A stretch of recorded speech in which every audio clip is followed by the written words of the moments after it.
Bitter criticism for the first time. I will have no time for this episode. What about that? I have no time. I will.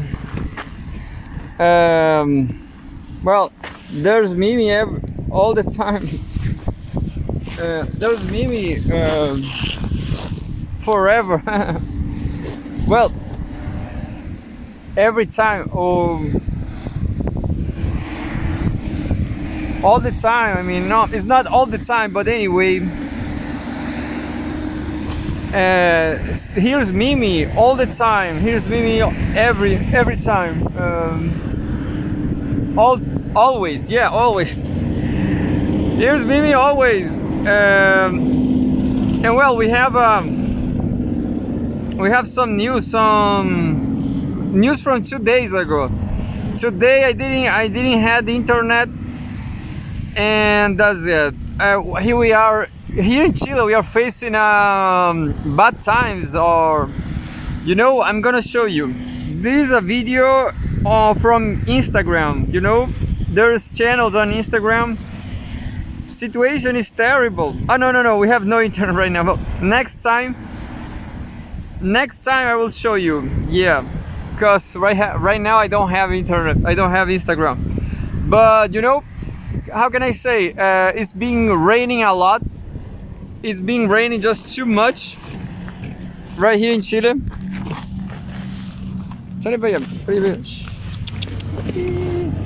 And there we go. It's better like this because of the microphone. Mimi is all wet. I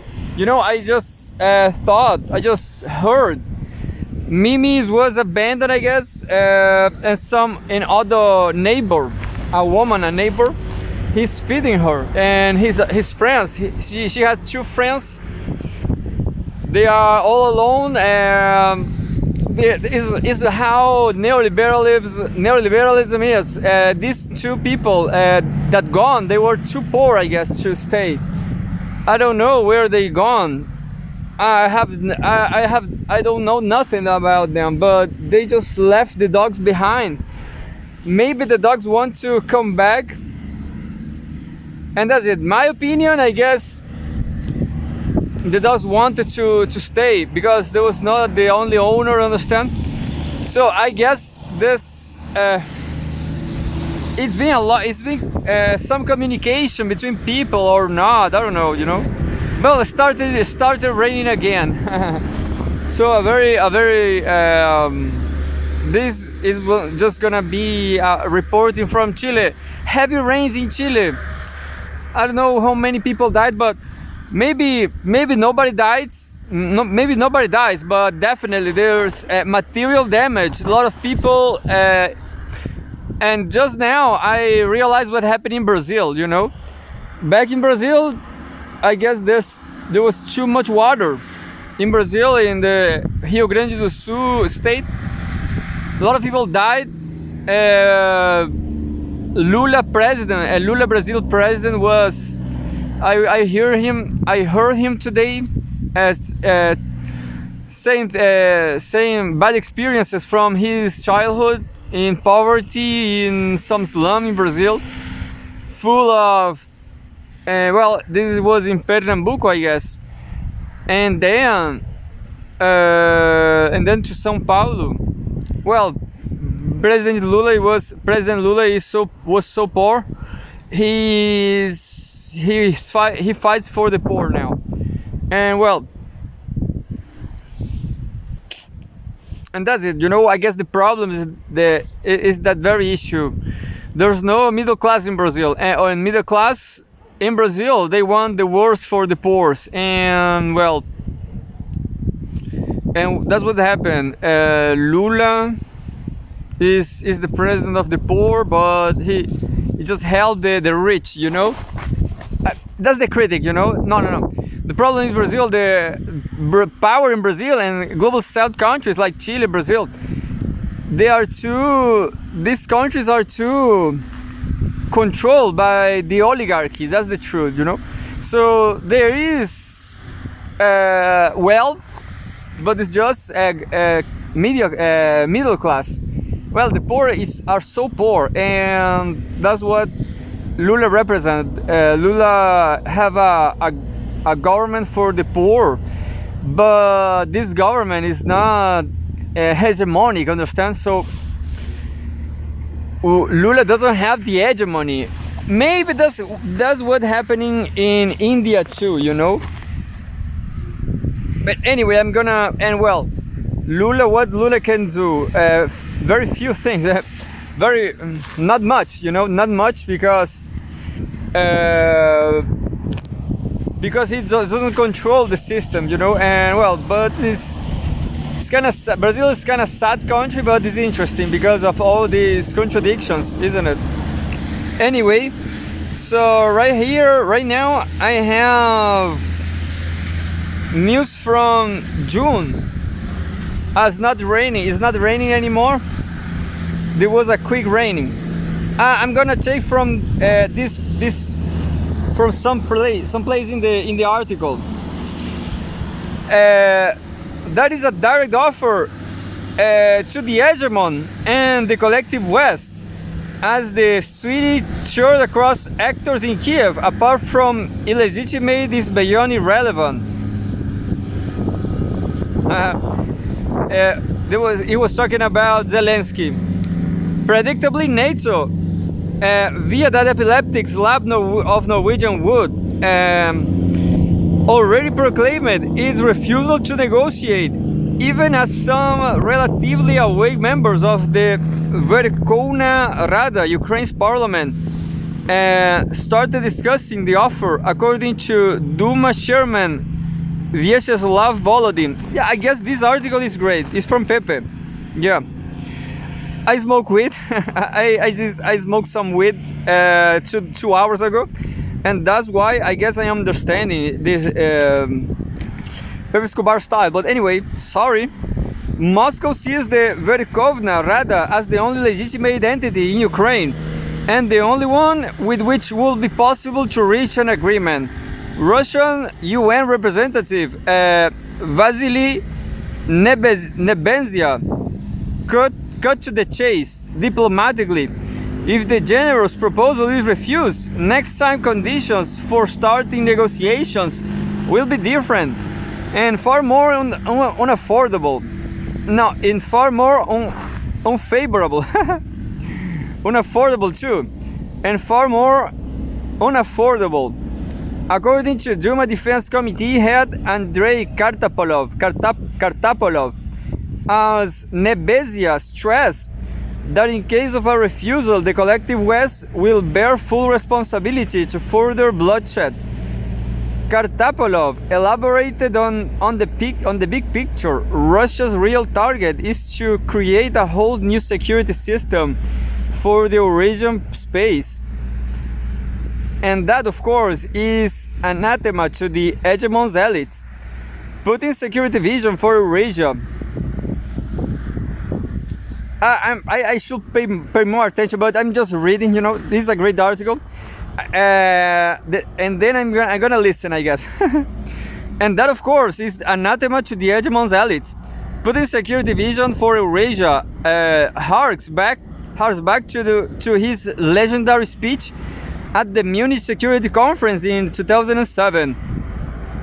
Now, with the steady advance of an irreversible multinodal italics mind and multicentric new system of international relations, the Kremlin is pressing for an urgent solution, considering the extremely dangerous escalation of these past few months. And this Mursi, you scared me, Mursi. Okay. Can you see my baby? He's all wet. Missy doesn't like the marijuana weed. Mursi doesn't like weed smell, isn't it, Mursi? So beautiful.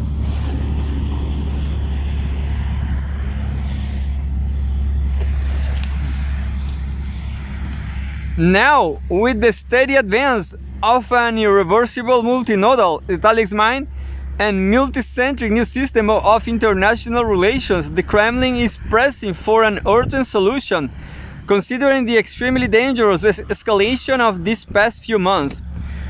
And we have a sideline, a subtitle. Well,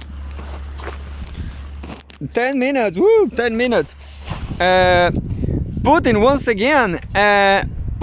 again had to remind the deaf, dumb and blind of the obvious. Quote, calls to inflict a strategic defeat on Russia, which has the largest arsenal of nuclear weapons, demonstrate the extreme adventurism of Western politicians. They either do not understand the scale of the threat they themselves create, or they simply obsessed with the belief in their own immunity and their own exclusivity. Both can turn into a tragedy. Yeah, you know, the situation is dangerous right now, but you know, it's been like, I don't know how many months from this, you know, this been, no, people say that there will be war in September, understand? But this, yeah, so this war, the war will, sorry, this war, it will be so terrible. It's funny because we are living in, I don't know, I'm not sure right now. No, listen to me. You know what happened? What's happening in the world? In the global north, they're gonna destroy themselves. You know, that's gonna happen. Right here in Chile, nothing's gonna happen. You know, we should conquer the world. That's it. We should go and take it all. We should go to, I don't know. These are questions we should think about, you know. I'm gonna talk with my military people, military people I know that, and I can talk. I will not say to you nothing, but that's it. Maybe, yeah, you know, I was listening to this guy. I don't remember his name. Yeah, but it's not great to tell you neither, you know, because military people, they are talking. They have a debate in the world. A debate about war, and this debate, people are saying they need to develop missiles and drones just like Saudi Arabia or Turkey.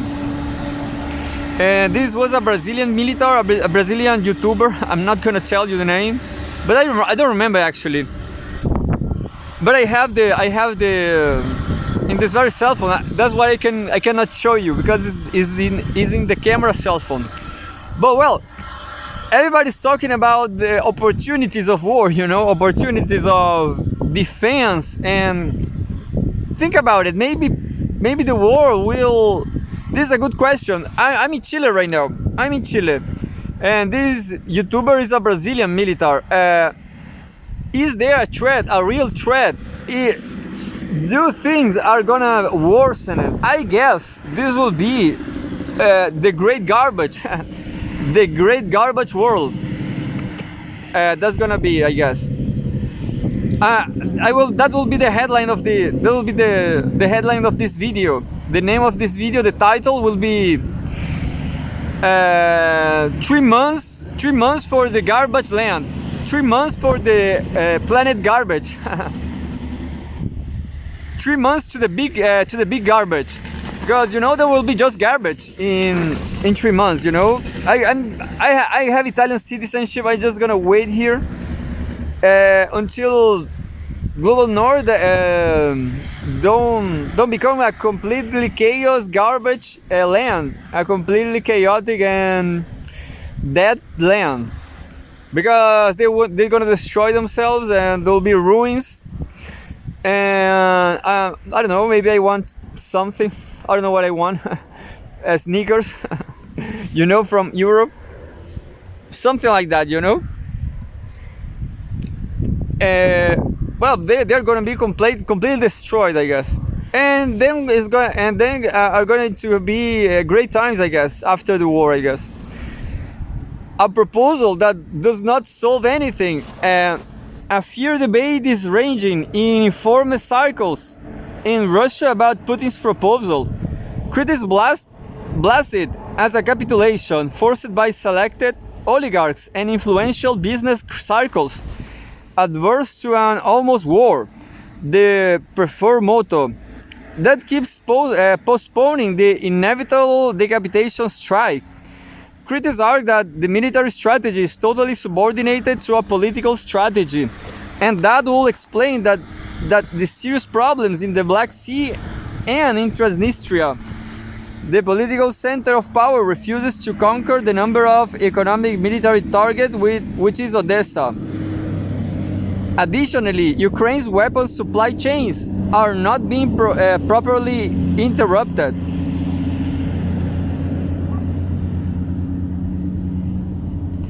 The key critical point is this is taking too long. One just needs to look at the example of Mariupol. In 2014, Mariupol was left in the control of Nazi Banderista gangs as part of a financial deal with Rinat Akhmetov, the owner of Azovstal Works. That's a classic case of oligarchs and financiers prevailing over military objectives. I'm just gonna watch the name of this article again.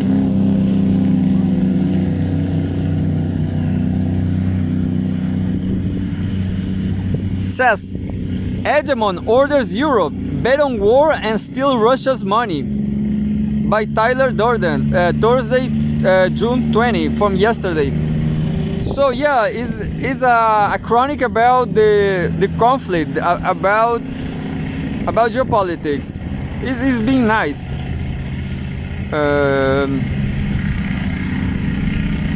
Stealing Russian money is legal. Then there's the blatant theft of Russian financial assets. I'm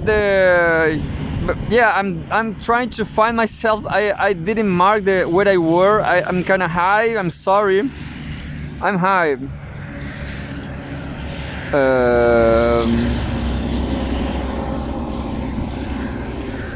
Only a fool will believe that the Americans will give a sizable loan to a de facto country for 404 with a sovereign debt rating in the abyss. The dirty job is assigned to the Europeans. It's up to the EU to change the status of the Russia's stolen frozen assets to collateral and wait for the ultimate DC gambit. The whole scheme concerns Euroclear in Belgium, where the largest amount of Russian funds is parked. Yet the decision of these money laundering scams was not taken by Belgium, and not even by Eurocrats. This was a hegemon-imposed G7's decision. Belgium is not even part of the G7, yet in the end it will be the EU's credibility as a whole what will go down the drain across the whole global majority. And the deaf, dumb and blind predictably are not even aware of it. And well, I didn't, no, I guess I read it all. I'm just gonna I'm gonna try to remember what I just read. It has good parts and not so good, but I'm sorry, no, it's not clear, Pepe. That's what I don't like. I like Timur Fomenko because he's more clear. Understand? He's no sensationalist. Sorry, Pepe, but yeah. So this one is from Russia Today. June 20, 2024. Home Russia and former Soviet Union. Strategic defeat means end of Russia, Putin. Strategic defeat means end of Russia. The Russian leader has warned the West against making another big mistake. I didn't get neither. But I'm gonna stop here, you know, because it's raining. I just get what Pepe is saying, but yeah, winter is depressed, you know. I need more money to buy a house, a full house with no neighbors, and scream whatever I want, leave Tommy alone, you know, in a big in a big in a big patio, in a big backyard. Do you want a backyard, champ? Do you want a backyard in America? Yes, you want. You want to kill pumas, isn't it? Mountain lion, huh? Mountain lion. You think he's do you think he's tender? Because you don't believe me? He will kill a puma, a mountain lion. You're insane, dude. You know, I'm not crazy. I'm going to Brazil with this dog. I will be just fine. Look, this is a pit bull doggo.